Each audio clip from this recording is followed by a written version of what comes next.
Dynamics 365 Remote Assist Mobile brings the power of mixed reality collaboration to your mobile phone or tablet in an easy and familiar way to help you fix issues together. Similar to using Remote Assist with a HoloLens headset, Remote Assist Mobile allows technicians to share what they see with a remote expert, along with voice, chat, and mixed reality drawings, among other features.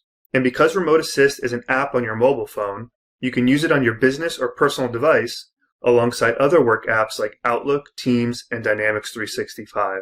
Let's download the Remote Assist mobile app and start using it. First, download the app from the App Store on your phone or tablet.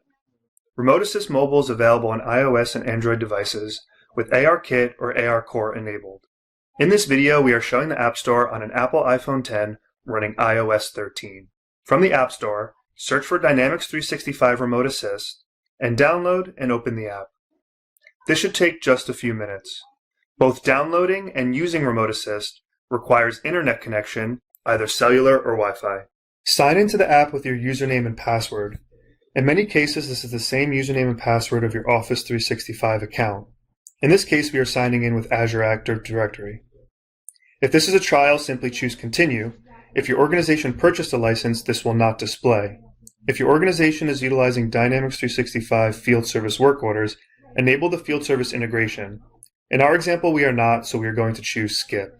The first screen you will see is a contact search to find experts to make Remote Assist calls to. In the top left, you can access the main menu.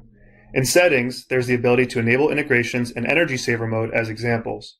In the Information section are various options for help and the mobile app version you are using.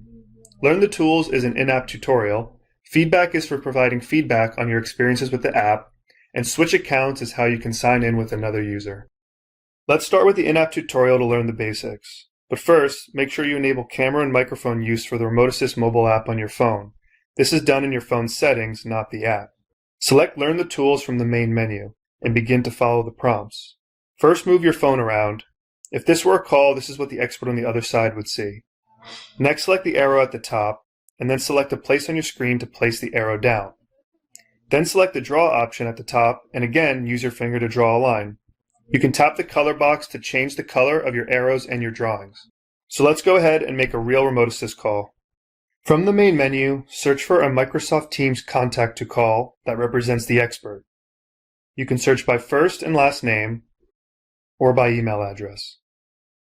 If you've made Remote Assist calls in the past, they will show under Recents and you can select them. After selecting an expert contact to call, choose Launch Call. Shown to the right, the expert will receive the Remote Assist call like any other Microsoft Teams call on his or her PC computer or even their mobile device.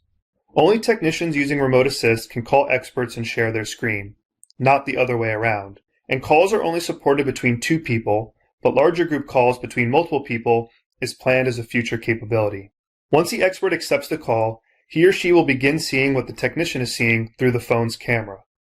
Just like Microsoft Teams and other apps, the technician expert can use chat to send messages back and forth.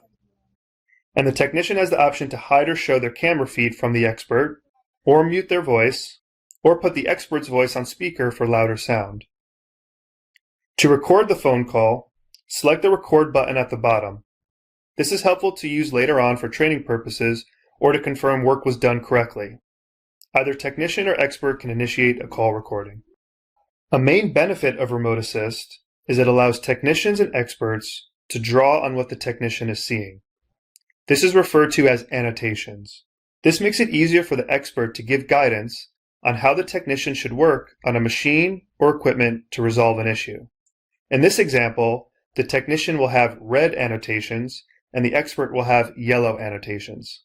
First, select a color, like red, and an annotation type, like the arrow, and tap your phone or tablet to place the arrow and inform the expert what your question is referring to. On the expert side, he or she will see your arrow. The expert can also make drawings. This is done by selecting Start Editing and adding arrows to describe repair steps. The technician will also see the expert's arrows on his or her mobile phone. Most importantly, these drawings are anchored in a shared mixed reality space. So even if the technician moves his or her camera around, or even looks away completely, The arrows in all drawings will remain in place. Other than arrows, technicians can select the Draw tool and draw on their field of vision while asking the expert questions. If needed, you can select the Undo icon to remove the last thing you drew, or hit the Trash icon to remove all annotations that you've made. And the expert can do the same to remove all of his or her annotations in Teams. In some scenarios, you may want to take a snapshot of what you're seeing to freeze the frame and share with the expert. And using Remote Assist on your mobile device is advantageous because you can navigate smaller, harder to reach places and take a picture. Select the camera icon at the bottom and a snapshot of the current camera view will be taken. You can then add annotations like arrows and drawings on top of the snapshot. And just like before, the expert will see your drawings. After you are done drawing, select the check mark to exit the snapshot, and you have the option to save that snapshot to your phone's local photo gallery. If you begin to encounter poor internet connection and the video feed is blurry, the app will automatically detect lower bandwidth and prompt you to take a snapshot to annotate and share with the expert. Experts can also share files with technicians to provide them more information while fixing an issue. From Microsoft Teams, the expert can simply select a file from OneDrive or their local storage and send it in the chat. The technician will receive it and can save it to their device and view as needed to fix the issue. In this case, it's an image file of a machine diagram. However, not all files can be shared, so check the documentation on docs.microsoft.com for supported file types. Shared files are automatically stored in OneDrive to reference later on, and if you enable the integration with Dynamics 365 Field Service, the files are posted to the related work order timeline. Once the issue is fixed, you can end the call by selecting the red End Call button. The expert can end the call on his or her side as well. If the call was recorded, the video recording will be available in Microsoft Stream after a few minutes.